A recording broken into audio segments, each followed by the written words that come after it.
అసలు లాక్కొని వచ్చి అసలు ఇష్టం ఉన్నట్టు ప్రవర్తించింది. అసలు పశువులాగా తీసుకొని వచ్చి మమ్మల్ని ఇందులో వేసి అసలు ఎందుకు చేస్తున్నారో ఇట్లా అసలు మహిళలకు రక్షణ లేదు. ఆయన ఎవరు హామీలు ఇవ్వమని చెప్పారు, ఎవరు ఎందుకు అప్పు చేస్తున్నాడు, మహిళలకు రెస్పెక్ట్ లేకుండా అయిపోయింది రేవంత్ రెడ్డి గారికి.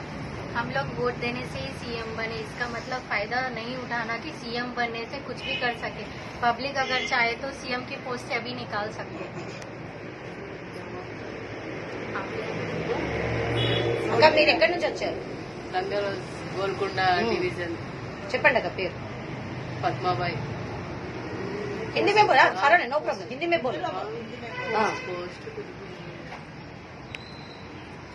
మేము సీఎం గారిని ఒకటే అడుగుతున్నాం, హైదరాబాద్ ని సుందరీకరణ చేస్తామని, ప్రకృతిని రక్షిస్తామని ఈ రోజు ఏం చేస్తున్నారు సీఎం గారు?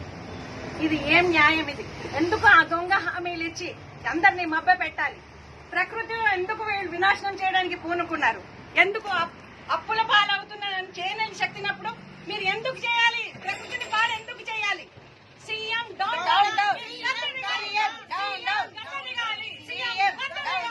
ఆ రోజు హైడ్రా చెప్పి మన చెరువులు నదుల పక్కన మేము సుందరీకరణ చేస్తాము హైడ్రా అని చెప్పి కట్టిన ఇండ్లని కూలగొట్టించిన సీఎం గారు ఈ రోజు మరి అక్కడ పికాక్ది లేకుంది, బఫెలో లేకుంది, ఇవన్నీ లేకులు కాదా?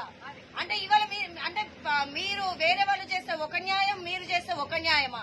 అంటే రూల్స్ ప్రభుత్వం చేస్తే ఒకటి, సామాన్య ప్రజలకు ఒకటిగా ఉంటదా అని చెప్పి ఈ రోజు బీజేపీ మహిళా మోర్చా నిలదీస్తుంది.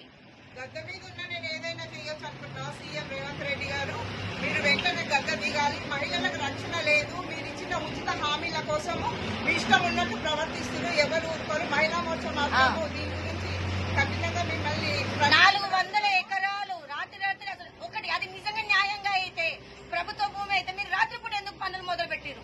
అక్కడ ఎన్ని జీవరాశులు ఎంత తక్లీఫ్ అనుభవించినా మీకు తెలుసా? అంటే పులులు లేవు అని చెప్తున్నారు, పులులు సింహాలు ఉంటేనే అడవి అని అంటున్నారు. ఎట్లా అవుతుంది? గుంట నక్కలు అంటున్నారు. నక్క మాత్రం జీవి కాదా? అడవులలో ఉండే జంతువు కాదా? కుందేళ్లు నివసించినా అది అడవి అవుతుంది. అంటే కుందేళ్లు చిన్న చిన్న జీవరాశులు ఉంటే అది అడవి కాదా? మీ ఉద్దేశంలో పులులు సింహాలు ఉంటేనే అడవి అని ఎట్లా అంటారు మీరు? అక్కడున్న ఎన్ని నెమలులు, వాటి ఆహాకారాలు, వాటి ఆర్తనాదాలు మీకు వినిపించట్లేదా? జింకలు రోధిస్తున్నాయి, కనబడట్లేదా? అవన్నీ జీవులు కాదా? మూగ జీవులు కాదా? సింహులు పులులు మాత్రమే జీవులు అవుతాయా? ఇది ఎక్కడి వరకు న్యాయం? రేవంత్ రెడ్డి గారు మీరు హైడ్రా చేసినప్పుడు ఎంతమంది మీకు ఇచ్చేసారు? శాపంగా మారుతుంది. అక్కడ బిజినెస్ చేసుకోవడానికి 1998 में जब हमसा का फिल्म बना तब सलमान खान से मर्डर हुआ डीर का, तो तब लोग एक्शन लिए, बट अभी रेवंत रेड्डी का कौन एक्शन लेगा? जब प्रोसेस हो रहा है, कितने डीर्स मर रहे होंगे, कितने एनिमल्स का प्रॉब्लम हो रहा होगा, तो रेवंत रेड्डी के ऊपर केस करना चाहिए या नहीं चाहिए? चाहिए, इंसाफ चाहिए, इंसाफ चाहिए. Revanth Reddy down down, Revanth Reddy down down, CM down down, CM down down. ప్రభుత్వానికి ఒక నీతి, సామాన్యులకు ఒక నీతి అనేది చెల్లదు.